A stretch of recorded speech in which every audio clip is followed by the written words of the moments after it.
Welcome to Running is Bullshit. I'm Stuart. And I'm Amy, and you're listening to the podcast that loves to hate running. It's episode 85, and this time we're talking about ultras, insects, rip-offs, and children. But first, something to complain about, Saturday races. Saturday races are bullshit. I know Nicola and Daniel with me now have been saying this recently, because it happens with ultras all the time, because you do it on a Saturday to give you Sunday to recover, to go back to work on Monday. But I completely agree, Saturday mornings, there should be a protected space for park run and park run only. It's a bit like how football can't be shown on TV between 3 and 5 p.m. in the UK to protect stadium attendances. I think all races before midday on Saturday should be banned. I know Amy's going to give me shit about this because she doesn't care, but I know you're all out there nodding your heads with me. Wow, I think this is preposterous. People aren't running races every week for a start, so you can still do your park runs in between if they run your little 5Ks. But those of us who are doing proper runs, proper races, because park run isn't a race, remember? It's just You're a little such a run. Racer. That's you. Little run over. through your park. But us doing proper races, like doing our ultras, I need that Sunday. Not only do I need that Sunday to recover, like, mate, you better believe I'm booking Monday and Tuesday off work too. I need a full Just 3 book those days. off work. Book Wednesday off as well then. If I was doing it on Sunday, I'm eating another day into my annual leave. I need that Sunday. I need that Sunday to recover. There's nothing better than coming back from a race, knackered and thinking, oh, I don't have to worry about anything tomorrow because it's Sunday. I think this is a poll. This needs to be a poll on social media. Saturday races, yay or nay. Okay, fair enough. I just love how much you're into racing now all of a sudden. I'm just saying, That's you. Parkrun happens every single week, okay? It doesn't matter. You got to miss it one day to do a race. That's fine. It doesn't matter. I think, and Sunday is the Lord's Day. You should all be in bloody church. That's true, yeah, just like you. So that's Amy, racing and the Lord. Yeah, that's me all over. That's Put that on your t-shirt. When I'm not racing on Saturdays, I'm at church on Sundays. You know, that's just how we do things around here. Anyway, so I've got something that's annoying me this week as well. Good. I just want to say failed runs are bullshit. Mm-hmm. Especially failed long runs. So last weekend, it was a Sunday actually, this was before I went to church. Okay. Last Sunday I set out to do about 10 or 12 miles. I got up early, like really early, like early enough so I could have like a coffee and something to eat, so I wasn't going out on an empty stomach, but again, still early enough to make it to church. Got all my gear on, had my pre-run toilet situation, which always lasts about half an hour. Not going into details, it just does. Wow. I filled all my water bottles, got my tailwind and stuff, got Pippin ready because she was coming with me, got her all sorted, had to make sure I had to drag her out of bed because Pippin isn't a morning dog. Yeah. So trying to get her out of bed before 8 a.m. at the very earliest is a nightmare. So I've got to get Pippin out of bed, get her fed, and then if I don't time it right, she'll be crying to go back into bed and wake Freya up. So I've got to make sure like I'm quickly sorting myself out while she's distracted eating. It's a whole thing. Then I headed out the door and I didn't even make it a mile before my calves were just being like, nope, just cramping like crazy to the point where it was not, and maybe they would have loosened up, but I was at like 0.8 miles and I'd been in pain the whole time and I was like, this isn't happening. I was just like, fuck it, I'm going home. I walked. I didn't even run home. I was so disheartened. I walked home. Like I took the extra, like double the time to walk home. I hate that. I'm out of bed. I'm out here at bloody 7 a.m. and I can't, the effort's already been put in. The run's the easy bit.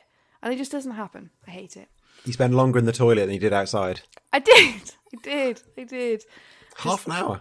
I know. Sorry, I'm just coming back to that. I can't. Yeah, it's a whole thing. Anyway, I have to make sure, as most runners, I have to make sure that my bowels are almost empty. Not completely empty, I mean, but pretty much empty before I go for a run. Got to save something just in case. Yeah. Yeah, in case somebody attacks me, which is of course, on the podcast. It's well established, yeah. Yep. So, but my bowels, you can't just tell yourself when to go. So there's a little bit of it can be psychosomatic. If you're in the toilet for long enough, it'll be like, yeah, it's time to go. So yeah, the whole toilet thing usually takes about half an hour. Wow. Yeah. I feel I'm focusing entirely on the wrong part of this, but yeah, okay. Well. But yeah, I do agree, yeah. Especially after that much prep. I mean, you're going out for a run and just binning it off is one thing, but when it's all that prep. Yeah, if it's a long run, I think that's the worst. If it's like a shorter run, it's like, oh, okay, you just throwing some clothes on and gone out, but nah, it sucks. Yeah. Let's catch up on the last episode. And Gabby Naya has updated us on exactly what it means when she gets mansplained about being a pacer. She said, "You did it. You asked about things women don't know about pacing. Pour a cup of Bird and Blend's finest tea and settle in. Our first issue is about my watch and my Garmin. Will it always be the wrong one? And oh my goodness, what settings am I using for pacing?" We then get the discussion about even versus negative splits. And do I know there's a hill on X mile of the course? And how will I get up there laden down by my uterus? We're still within 1 mile of the race here. By mile 2, you shake off the mansplainer because my pace is off, only to find they've overcooked it and bonk. All pacers take huge care to run to their average pace. Not sure why women would be somehow less able to do that. I've paced for years and get this every time. And don't get me started on having to explain chip time and gun time to a mansplainer. Oh my God. Surely at the very least, you should know chip time and gun time. I mean, anyone that's doing a race should know that. Yeah, absolutely. Yeah. If you're at the point where you're trying to explain pacing to someone, you should know what a gun and a chip time is. Yeah, definitely. I hate stuff like this, like, get out of my business. You know, when you get to like a certain part of your life when you just want to say to people, fuck off and get out of my business. Yeah. That's it. Like, whatever they say, just be like, you're right leave there. Me alone. Leave me alone. Don't even like justify any of it. Don't explain anything to it back to them. So just leave me alone. Or just scream and shit yourself. That's easy way for you. Of course. Well, thank you, Gabby, for the Bird and Blend tea mention there. We're going to have a quick tea break. Ooh. And this week I am drinking a little bit of sticky chai. I'm not sure sticky is always an attractive word for selling things, but it is an amazing spicy black tea, which is always my favourite kind of tea. I love just a standard chai tea. But this one comes in a cute little jar, and the tea and the spice mix has all been mixed up with honey, not only to kind of give it loads of sweetness, but also helps preserve all the spices, because like anything, they lose the flavour once they're chopped or ground over time. They get, why you got shit spices in the back of your cupboard, because they don't taste of anything anymore. So they bang in a load of honey, keeps all that flavour in. They recommend it in a latte, which is amazing, or you can just have it as just a straight black tea. I make it quite strong. Just for me, like the 1 teaspoon or the 2 teaspoons recommended wasn't enough. I like it a bit stronger than that. So if you get some, make it nice and strong. That does sound pretty amazing. I do like a chai latte. If I'm going like to a coffee shop or something, I usually have a chai latte. So that sounds even better. I see. I won't get a chai latte from a coffee shop because they just use those shit syrups. Yeah, it depends. If you look behind the counter and if you see those syrups, don't get a chai latte because it's just syrup and milk. It depends on the coffee shop. So yeah, if it's fancy Cadwallader's in the Bay does an amazing chai latte. I don't care if it's syrup or what it is. It just tastes really good. Every other place, it's really hit or miss. But obviously, Bird and Blend do the best chai for a chai latte, of course.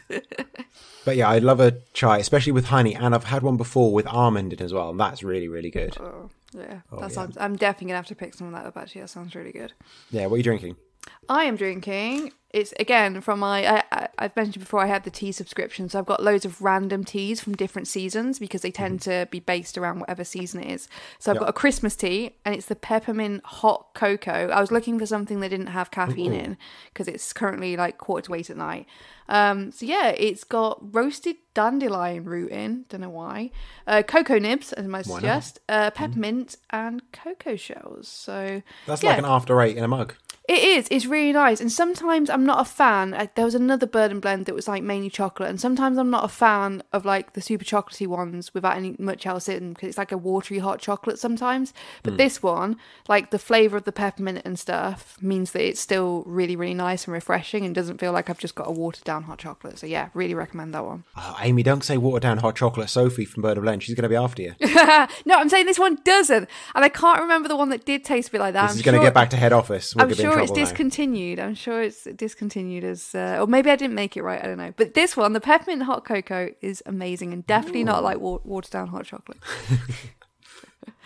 So don't forget, we have a special code for you buying your tea. Head to runningisbs.com/tea to click our links to Bird and Blend, and at the checkout, enter the code TEA-IS-NOT-BS to get yourself a free pouch of Bonfire Toffee tea. Free tea. Ooh. Lucky things. Amy, what have you been up to? I did a long run. Oh, you did a long run? I did, after my failed attempts last week. So I did a 15-mile long run from Cardiff Bay to Barry.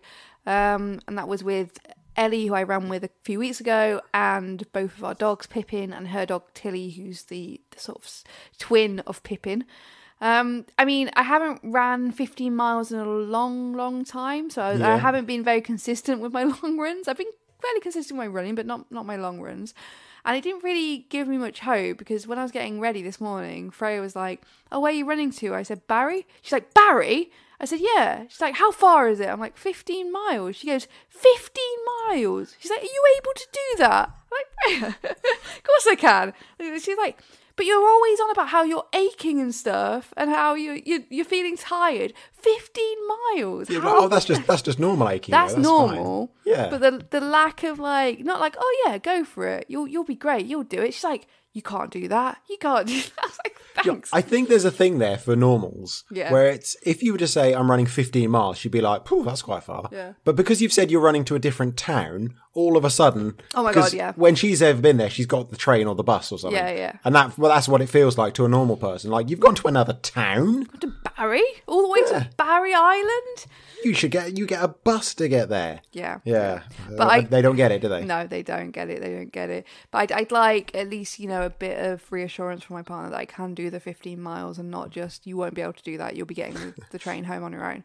I did warn Ellie in advance that I might ditch her at about 10 miles and get the train home, just because I hadn't run that far in a while. And there's always like, when you're running with someone else, there's always that pressure, isn't there? There's always that bit of like, I don't want her to feel like she's having to slow down because of me. So I'm just like, but actually, I don't worry about that anymore. No, I know. That's their problem. I shouldn't. And I said to her, I said to her like straight up, and this is what I say to most people. I say, look, I have no issue like getting the train home on my own. Like, don't worry about me. If you want to carry on your long run, I can't do it. Like, don't feel like you have to stay with me. So I guess that it's up to them, isn't it? If they don't listen to that.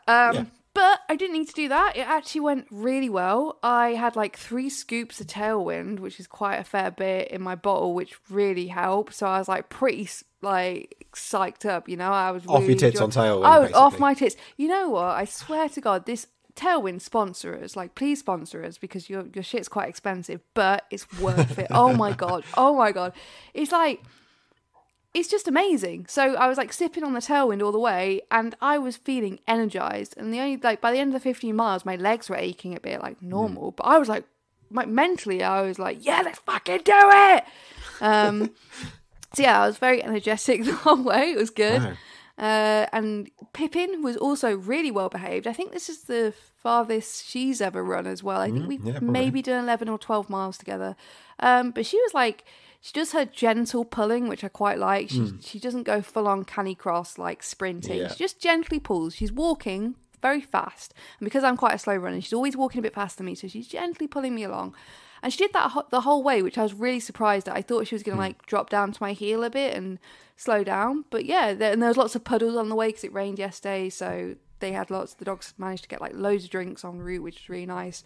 And yeah, she seemed to really enjoy it. I was a bit concerned. I was a bit like, oh, obviously if she got too tired, I wouldn't push her further. But I was really happy that she just took it in her stride, and she got back to the flat and she was like running around, jumping up at the worktops. I'm like, Pippin, you just ran 15 miles. Why are you still being a pain in the arse? Well, she strolled 15 miles. Yeah, she did. Yeah, like it was absolutely nothing. So she's asleep at the moment, but yeah, it did take her a little while to just chill out and not, you ran a long way. Yeah. Can we not be like a complete dick at the moment, please? So yeah, that's it really. Other than that, haven't really been up to much. Did a long run, was very nice. Always like that route. Always nightmare when you get into Barry. That's the depths of despair. Yeah, not because it's Barry, but because it's very industrial, the first bit of Barry. Yeah, it's 2 miles of industrial estate. Yeah, wouldn't you? But it's still the Wales coast path, so it has to be nice. Of course. And there's all the signs, and you're like, this doesn't seem like a coast path. But we ran round to the Nap to make it 15 miles, and that is really lovely around there as well. So, yeah. What about you? You did any little runs recently? Well, I did an ultra. Yeah. Just to make everyone aware. I'll talk about that more in a sec. But this weekend, this is why this podcast is probably going to be a little bit late. I organised my club's park runathon, something we do every year.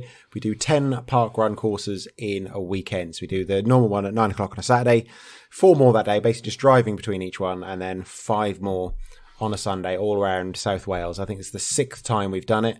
I didn't actually run it because I couldn't be asked. And I don't think I've actually, 6 times we've done it.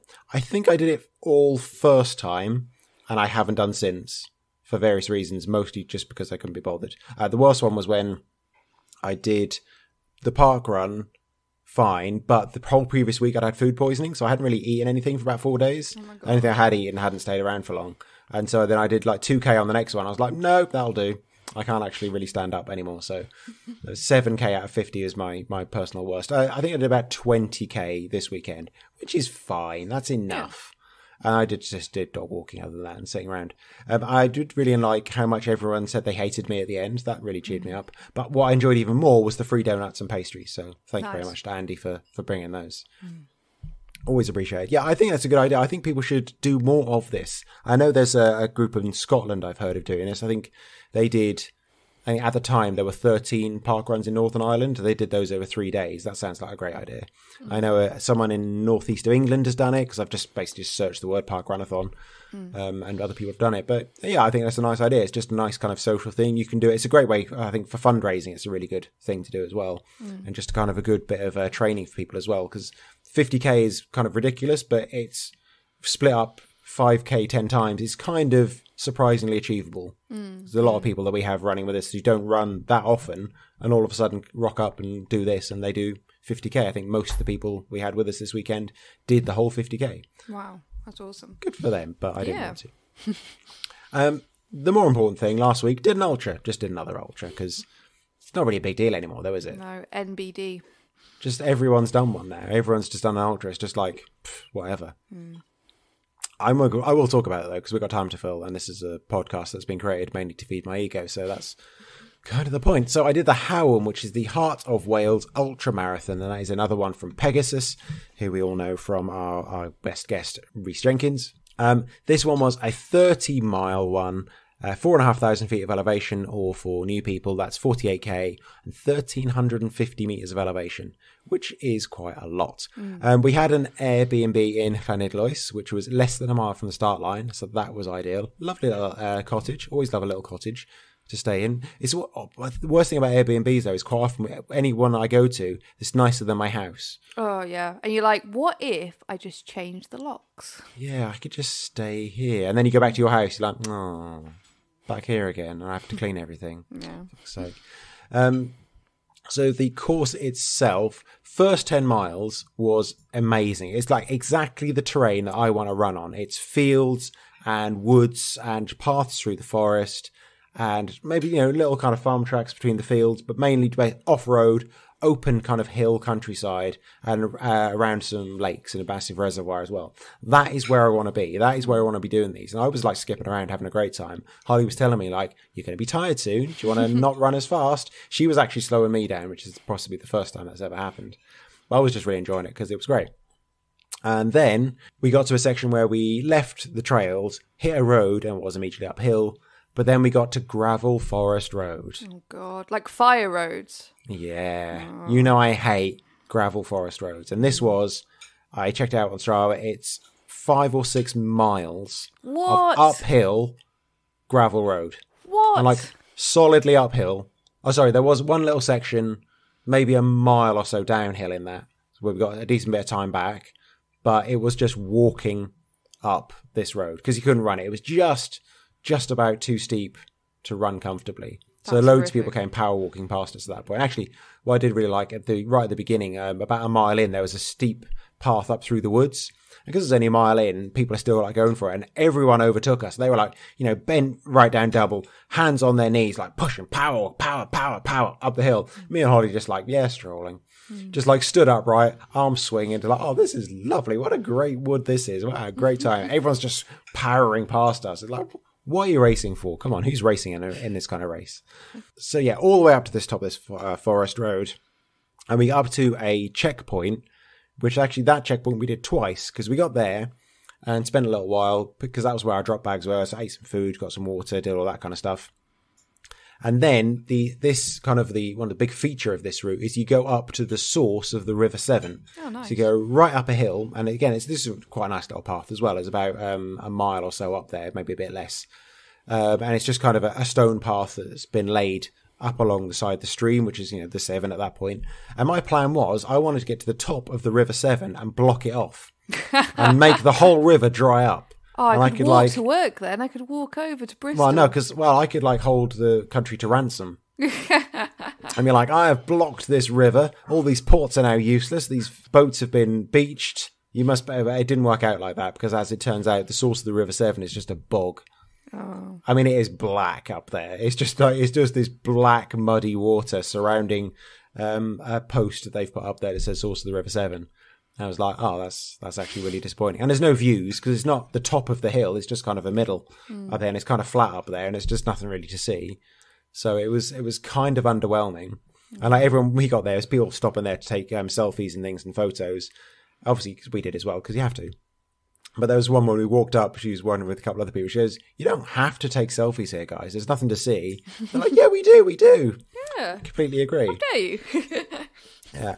So I enjoyed that point as well, because that was the point. That was kind of the very top, as high as we're going to go on the course. So I could stop using my poles. I enjoyed using my poles, but I was kind of bored of them by then because they were getting in the way. So I could kind of finally tuck them into my waistband and then run back down this hill, back to the checkpoint to eat even more food.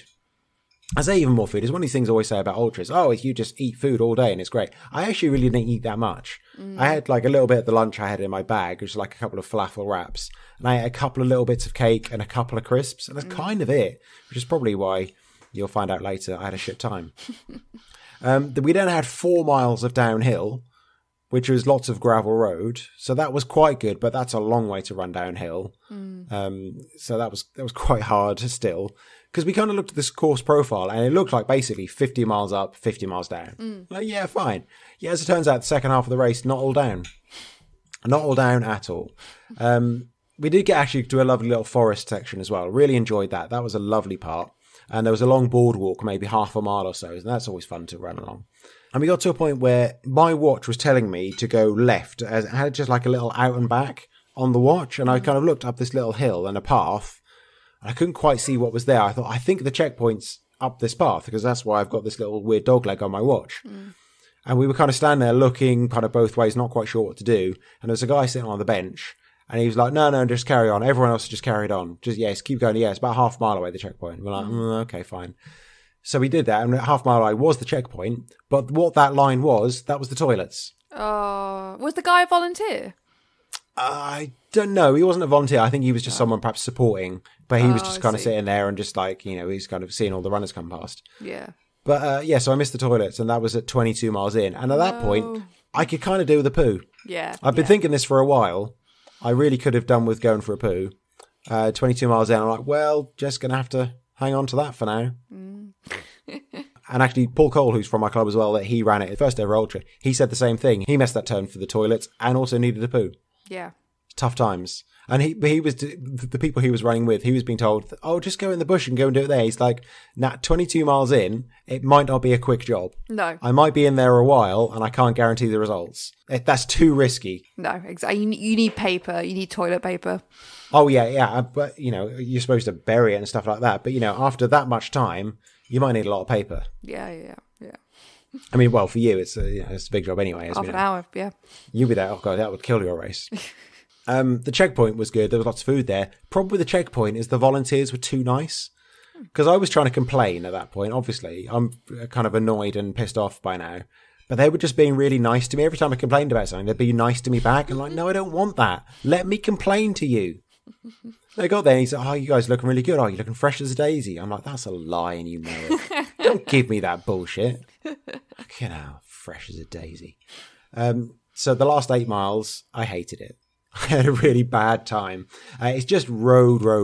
And we thought the second half was downhill now. There were some long climbs to do still. And again, any climb you do at 25 miles, that kind of distance in is going to be bad. And it was just this long straight road. I think probably a lot of people probably appreciated it because once they were off the trails, they were on a road, they were a bit more secure footing. For a lot of people, they probably really enjoyed that in the second half of the race. For me, no, I'd rather just be on the trails the whole way. There was a little bit of trail towards the end, and that was really good. That was a bit of a relief around the edge of some fields. Real relief. But then there was we could see ahead of us, there was kind of a bit of a slope.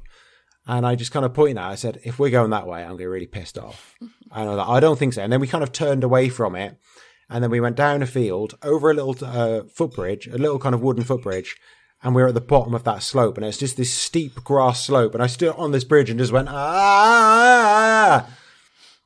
I was so unhappy. And Holly's like, for God's sake, stop having a meltdown. And I don't want to go up the hill. But then we got Bonnie Tyler banging out from behind us. Someone had a little speaker on their backpack because people started catching us up by this point while I was sulking. And they were like banging out a dance remix of Total Eclipse of the Heart, which was slightly strange. That's just what you needed, though.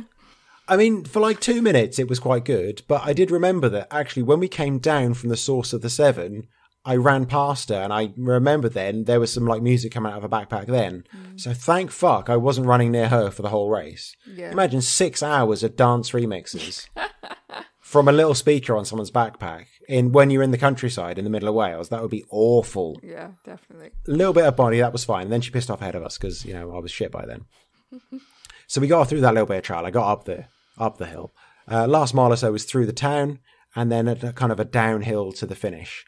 So yeah, really good route, really kind of beautiful for the most part. It was 6 hours 32 altogether, which is my fastest ultra, but that's because it's my shortest. Right. I've realised, I looked at all my ultras, because I realised, my last two have been a bit quicker, and I felt a lot better in them. My 4 ultras, proper races I've done, have been 55k, 52, 49 and 48k. That's why I feel much better than the first one, because it's 7k shorter. Yeah. Yeah, so it turns out that's why my last 2 ultras have felt pretty good, because I haven't been out for as long. That's a top tip for ultras. Do them as short as possible. Yeah. And actually, 1,350 metres is the hilliest run I've ever done, but it kind of didn't feel like it. I did feel like shit at the end. I think that was the amount of time I'd been out. It didn't feel mega hilly for some reason. I think what I'm used to when I've done a really hilly run is because I've done big steep slopes and big climbs up mountains, and this didn't really have that. It just had that, probably most of that elevation was in that gravel road. But that was so long and we walked it, it just didn't feel like that much elevation. But it's probably 500 or 600 metres on its own. So that was kind of interesting. The race overall had a pretty impressive 100% finish rate from 117 runners. And that's quite a nice thing to be able to advertise. For a tough course as well. It sounds quite tough. I mean, some people did go the wrong way, which was quite amusing. I saw one guy who did about 5 miles extra because he just kept going the wrong way. Oh, God. We finished 49th altogether.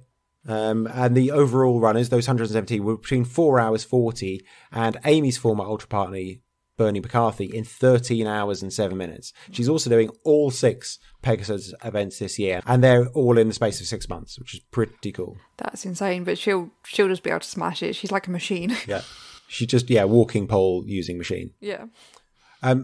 Other favourite part of the race is fairly early on, after we did that steep slope up through the woods. We came around a little corner, and about 20 runners came running towards us. We were like, oh shit, this is wrong, this is bad. But they had gone the wrong way. They had carried on straight down a track instead of turning left into another wood. So I kind of got into the middle of that pack, and we ran a couple more corners. They all turned left. I looked at my watch, and my watch said right. So I was like, I think it's right here. Because 20 people go one way, but your watch says the other way. I'm like, oh shit, I think I'm right. So I'm like, sorry, guy, I think it's this way. I think so. I called them all back, but then I carried on. But the problem is then I was at the head of a pack of about 30 runners. Oh my God. And we were going through fields, which meant I was at the front and I had to open the gates. And that is so much pressure. Because they're all different as well. They're all like... You don't know if you get to a gate, if it's going to be an easy one, you just flick a little thing and open it up. Or sometimes they're really stiff and heavy, or there's like a weird chain that you have to undo, or a rope over a thing. 3 or 4 gates I had to open, like so much pressure on me. Luckily, people started overtaking me by that point, so the pressure was back off. But they need to standardise them. Standardise gates. Yeah, so much pressure. Oh, I've never been so stressed in a race. Luckily, people overtook me from then. So that was a very good part of that. Holly's also just called over my shoulder to remind me that we saw a sexy horse. Oh. Now, I want to kind of add to this.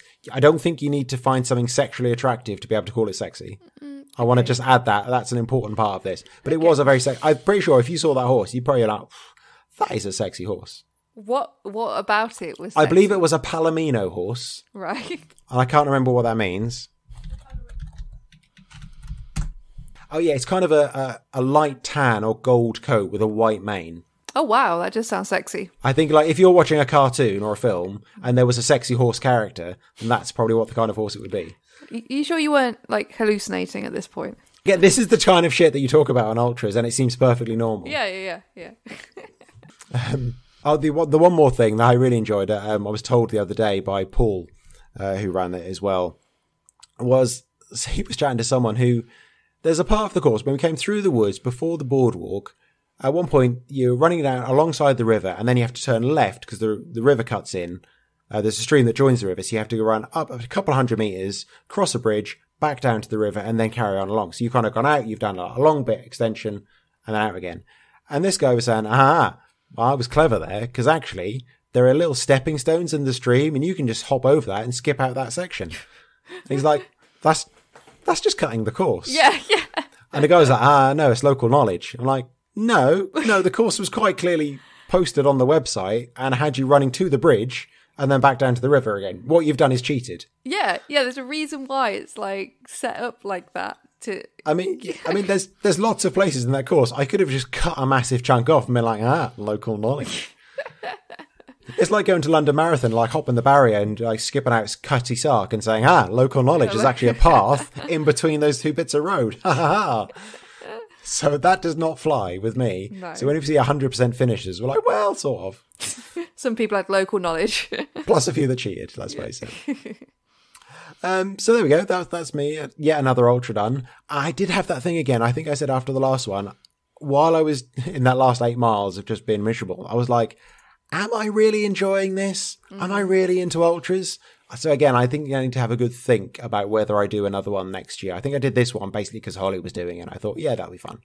So I think probably what I'm thinking more about at the moment next year, I haven't planned anything for next year, is like, there's quite a few events around here that do ultras, but they also do 20-mile versions or marathon distances as well. I think I'll look at those instead, like really hilly 20-milers, I think is probably what I'll be more up for. Because if it's a bit shorter, I might be able to race it a little bit more, but also just do a lot more elevation and not just have those shitty miles where you just need to get back to the finish line. I think like trail marathons, like even half marathons, they're quite nice because unlike a road race, again, like an ultra, you're not expected to run the whole thing necessarily. It has that more relaxed feel to it.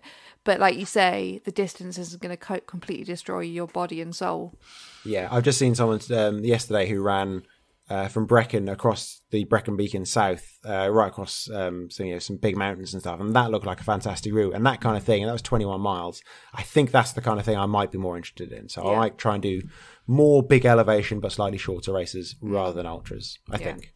So there we go. And since then, weirdly, don't seem to be having any problems from it. Just can't really be asked to run. I think it's probably why I didn't do much of this park runathon this week. It's like, I could, I just don't want to. There's just no reason to. Yeah.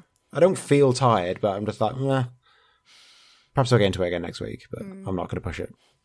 So that's me done for chatting for the time being. Let's move on to Patreon. And @IamMatman on Twitter said, after comparing Stu's last Patreon song to Nails on a Blackboard, Amy makes the bold choice to ignore both tune and rhythm with an OK emoji. And Clark Gilmore also chipped on Instagram just now to say Amy had redefined singing. I'm going to take that as a compliment, the second Absolutely, one. You should do. Yeah, you are a pioneer. It's avant-garde, and I'm afraid you Philistines wouldn't understand it. No, they just don't get it, do they? You just don't get it. Have you ever been to a contemporary art museum, like, that is my singing in auditory form. You just wouldn't get it. Yeah. I went to a modern art museum once and I hated the whole fucking thing. At one point I was being a dickhead and there was a fire extinguisher on the wall next to the door and I was standing there going, oh, this is so interesting. And my ex was like, come on, stop it. I was like, what? I just look at the bold use of red is just, she's like, stop it. I wasn't allowed back, so I was happy about that. If you want to support this bullshit, please go to patreon.com/runningsbullshit or on our website and donate £2 a month or whatever if you want. Well, as we've all just enjoyed Eurovision and the UK's bizarre success, we thought it'd be a good idea to give you a Eurovision-themed Patreon song. We didn't do it, but we just thought it would be really good. Never mind. I've got to say, I don't think I went full genders this week, but I did go quite genders this week in that doing this song took me an hour. And more than half of that was on a song that I abandoned because it was so bad. Yeah. And were you raging at the same time? Were you really angry? Yeah, mostly because of how bad I was. That's kind of where most of my rage was, because I tried to be clever and I tried to do something good and it was really bad. And I spent ages doing it and I couldn't. Yeah. And so I just had to give up and find something else. Yeah. That's me. I mean, at least I give up and I don't give the shit one in as the final piece. Anyway, here's the people we like at the moment. Bernadette McCarthy, Cassie Jones, Max McCarty, Ian Thompson, Kath Everard, Gladina Gale Seal, AP, David Sinclair, Julia Page, Ruth KP, Stuart Stevens, Paul Hibbert, Elizabeth Shaban, Liz Reese, Shambolic, Adult, Amanda E. Hernandez, Brian Simpson, Matt Leese, Angela Foster, Swales, Elliot Line, Victoria, Magnus, Rachel Bentley, Carl Fleming, Simon Grimshaw, Jason Spanks, Sophie Jakes, Len Martin, Sam Wally, Rich Skirm, Victoria, Matt Jazioski, Drew Edwards, Kale Ryder, Debbie Hurley, Colin Hill, Hugh Phillips, Ian Hales, Tim Hughes, Carlay, Henry Simpson, Gabby Thomas Nair, Clark Gilmore, Matt Newbury, David Irwin, Matt Caffin, Maria Wicks, Anthony Howe, Matt Jones, Jay Charlie, Neverson, Nick Genders, Amanda Murray Hine, Andy Robbins, Katrin Fenton, Geordie Thelwell. And I'm really sorry, there's just like so many of you bastards. I had to include the instrumental break in this, so we have to sit through this. I'll do some more names in a sec. It's over soon, don't worry.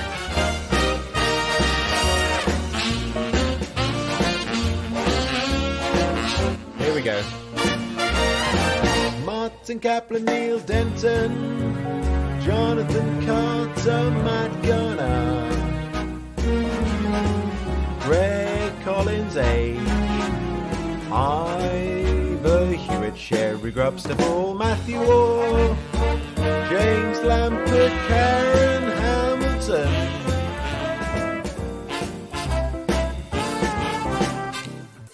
and on to our messages. So don't forget to get in touch with your running bullshit on Twitter and Facebook. Just search Running is BS and let us know why you particularly hate running this week. Now, a Twitter account has popped up called Marathon Miners, and it's got the bio, in a world full of running majors, run a minor, supporting local races in 2022. Complete all 6 and enter the Miners Hall of Fame. Now, I don't know how serious a thing this is yet, but I do love the idea of a mirror to the so-called major marathons. Perhaps we'll have to get in touch with them and see if this is like an actual thing or just a bit of a joke. Anyway, the 6 minor marathons from their pinned tweets are, in the place of Tokyo, Tenby. What can replace Boston, except good old Boston? That's in Lincolnshire. Heading to Scotland instead of London with Loch Ness. Berlinsteins replaced with Blackpool Rock. Chicago, Cleethorpes. And NY, more like MK. I love it. That is so good. That's a much better idea. Yeah. Little, small, well, fairly small races, honest races. Yeah. None of this bullshit major stuff. Yeah, definitely. No, I think that's a really good idea. I hope it is real. If it is a joke, I think you should make it real and then offer like a medal for everyone, a bespoke medal for everyone who does all of them. But a really cheap shit one. Yeah. Oh, absolutely. Yeah. That's the problem. You could end up going too far and then you charge people £100 for the miners medal. Yeah, a bit of tinfoil and a shoelace will be absolutely fine. Yeah, that kind of thing. Yeah, you could go too far and they'll be like, it's such a small grassroots thing, and then it grows and grows and actually becomes a massive thing. And oh no, we created something successful, damn it. Now we're the majors. We have become the thing we despised. Just like us, I think. Greg Collins at iBike Heathfield says, you know what's bullshit? Multiple aphids in your eyes is bullshit. Yeah, it is. God. Are they like the little gnat things?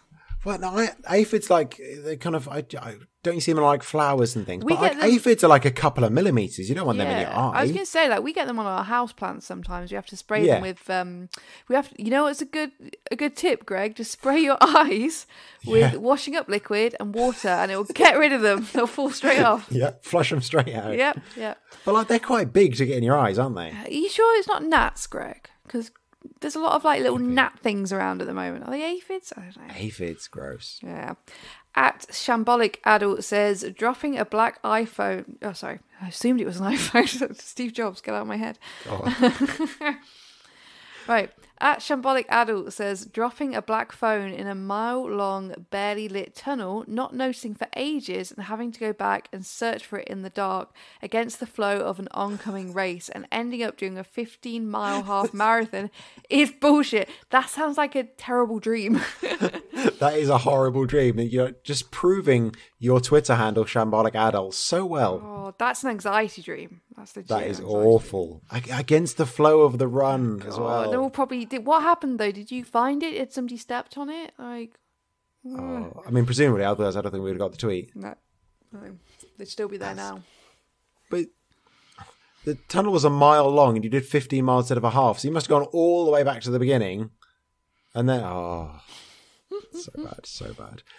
Also, Katrin Fenton on Twitter was telling us how she'd entered the Pegasus Ridgeway Ultra, and then listened to me bitching about it on episode 71, which is as far as she's got, and she's now worried. She had to defer another ultra place due to getting a hockey ball to the top of the foot, which has caused bruising on her sole. Oh. That's war. That's horrible. Just to say, sorry, the sole of her foot, not like her immortal soul, as far as I know. I think that's the one I'm doing. Is that the rhythm? Yes. Yes, I'm doing that. It's fine. Don't worry about it. We'll be fine. You'll be fine. We'll be fine. Don't worry. It's just 30 miles. It'll be fine. Don't worry. I forgot you were doing that one. Yeah. Oh, that's going to be fun. Beginning of September, isn't it? I don't know, probably. Yeah, probably. I think somebody posted about it on social media the other day and said, "Oh, only X number of weeks until the rhythm." I'm like, "What? What? Surely not. Surely not." You've just done 50 miles. You'd be fine. Oh, this is starting my taper now. Perfect.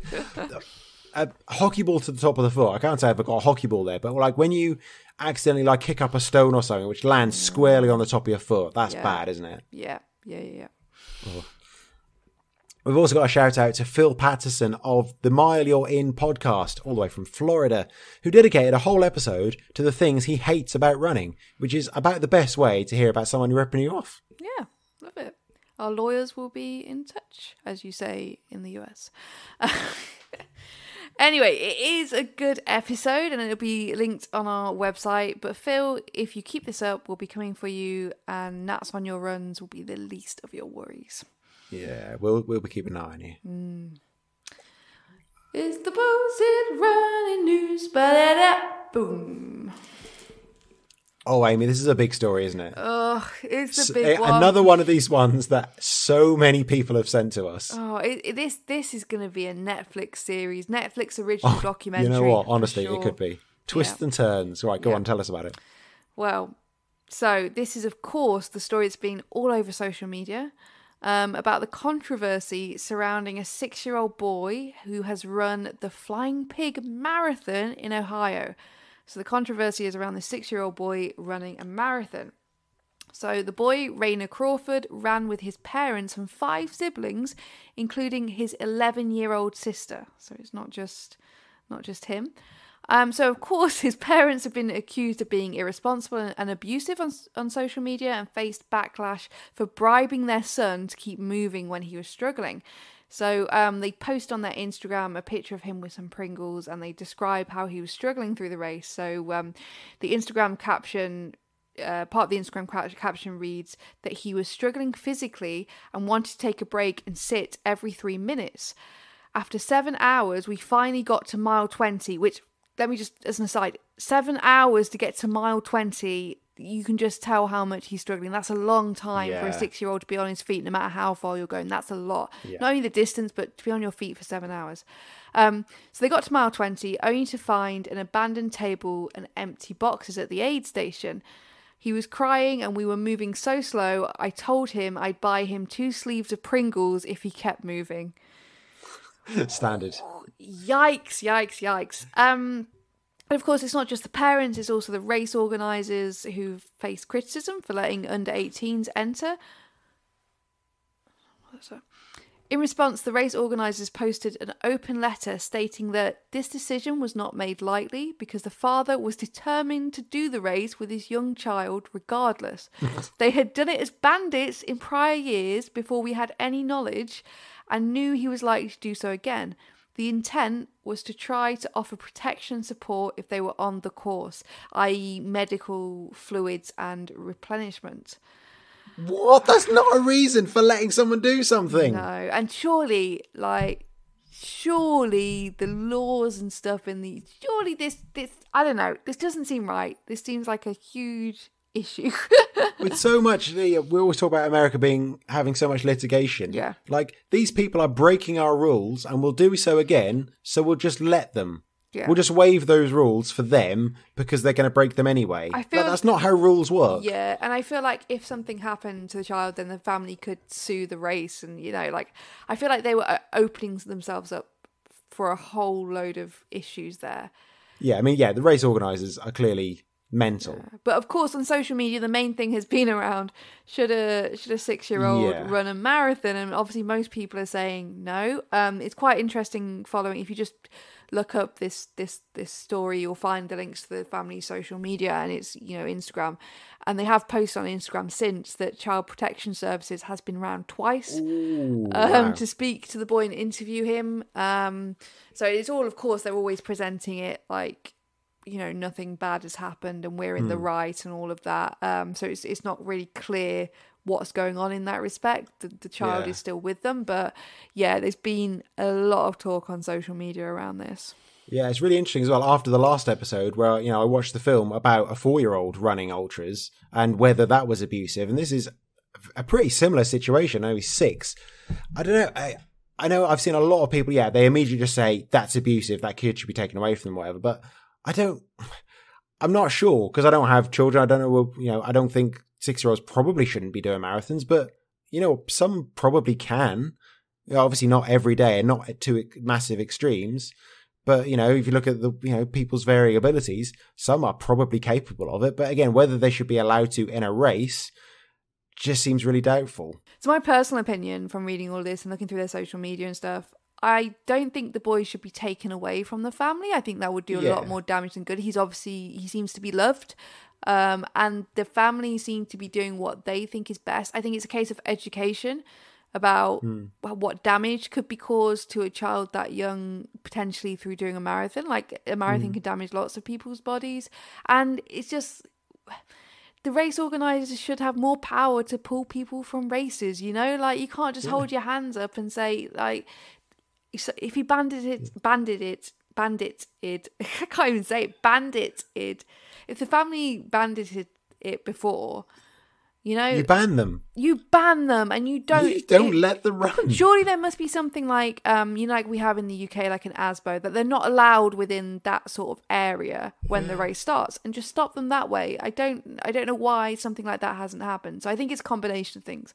I think the family just need more education around this.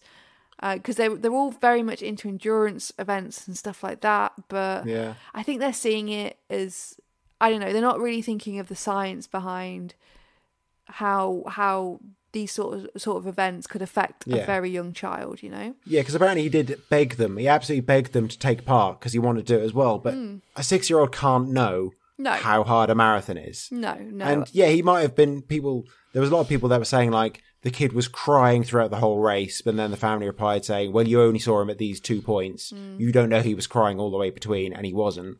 And, kids do that thing of desperately wanting to do something, and as soon as you give it to them, they don't want it, which might have been the case. But because children are dickheads. They don't understand, a 7-hour, 8-hour race. They don't understand how hard that's going to be. I mean, we said they got to mile 20 in 7 hours, but I saw they finished in 8:35. So that's a hell of a last 6 miles. Yeah. Pulling out that last kind of 10K in an hour and a half after doing 20 miles in 7 hours. That's, I don't know. Is that good for them? Is that good the kid ran that quick, or should have gone slower? I don't know. You do need to know the kid and his abilities a bit, I think.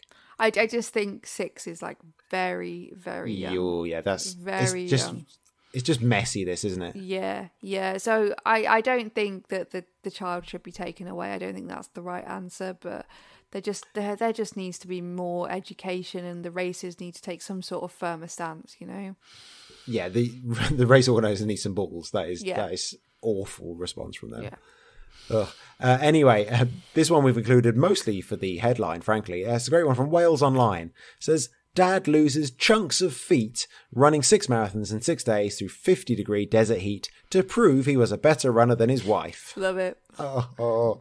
Simon McWhirter ran the Marathon des Sables for the Jack Price Project in the memory of an 18-year-old who lost his life and because of a general midlife crisis. I love that. I love how it's like he's done it for like and a really because of that. He's done like for a really worthy cause, which is fantastic. And then he's just like, oh, and also I was having a midlife crisis as well. Like, okay. Also, I'm a bit old and sad. Yeah.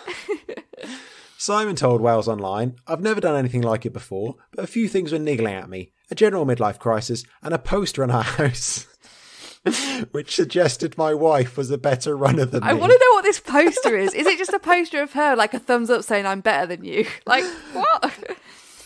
Someone suggested his wife is a better runner. You're like, you know what? I'm going to run one of the hardest, most dangerous races in the world to prove that. Yeah. Calm down, Simon. Bloody hell. So in his account of the race, you get the normal stuff. It's really hot and hard and everything. But you start to realise he made a few rookie errors.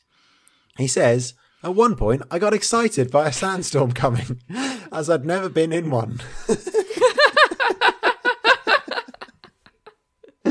I just find this so funny for some reason. But within seconds, my visibility went from 2 kilometres to 1 metre. I suddenly realised I hadn't learned how to use a compass since school. You don't go to a race like that and not know how to use a compass. Has he never seen a cartoon set in a desert? Because there is always a sandstorm and it is always bad. Yeah. Like, oh, great, a sandstorm. Oh, lovely. Oh, this would be fantastic. Let me get my compass out. Oh, wait, I can't remember. I don't know how to read it. Oh, no, I forgot how to use it. Oh, no. God. There's also, the bit about his feet is kind of glossed over. Perhaps Wales Online weren't that interested. He says, on stage 4, I was pacing well for 30 miles before the wheels came off. It was utterly debilitating and I needed a trip to the doctors to get my feet fixed the next day. As a result, chunks of foot got sliced off and I needed... Sorry, for anyone listening to this now, I apologise for this phrase. I needed iodine injected deep into my feet. Oh, so many people have just gone... Ugh. Like, that's not normal blisters. You can't just... Deep like into... No, things should not be put deep into your feet. No. What medically happened? You know, he just says the wheels came off. Like, do you mean literally? Did your actual feet come off? I think you mean his toes came off. Oh my God. Chunks of his foot, and he had to have an injection in. Oh, like that's not normal blisters. Like, what? You can't just gloss over that. Like, what happened? I'm imagining so many people running now, just like flapping their arms and going, just like walking really delicately all of a sudden because their feet suddenly hurt. Oh God. Oh, Simon. And he's got to go home after all that and look at that poster of his wife that says... And be like, fuck you, poster. Tear that down.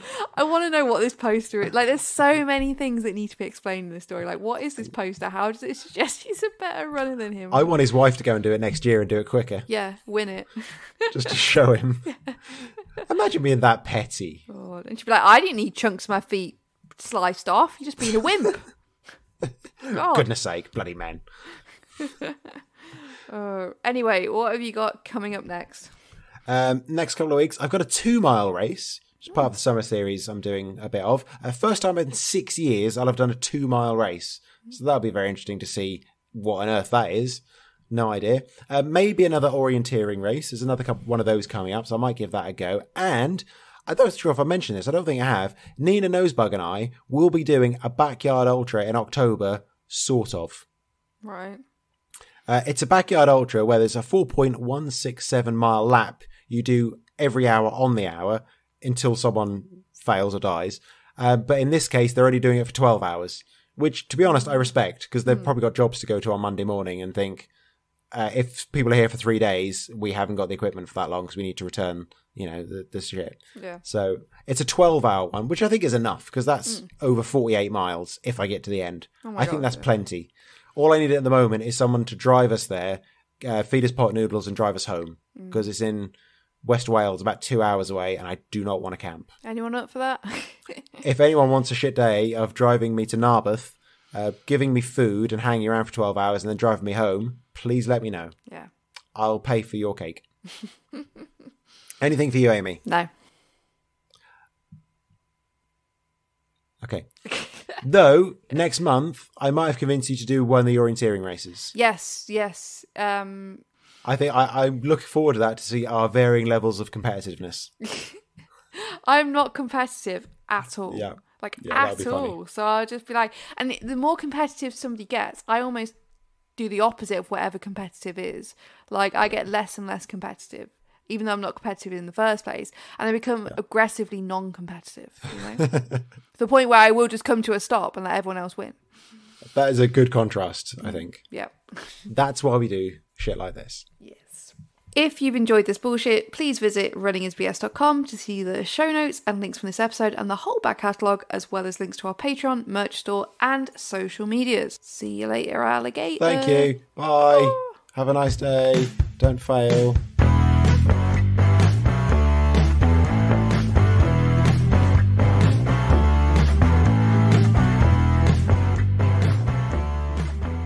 Fuck off and get out of my business.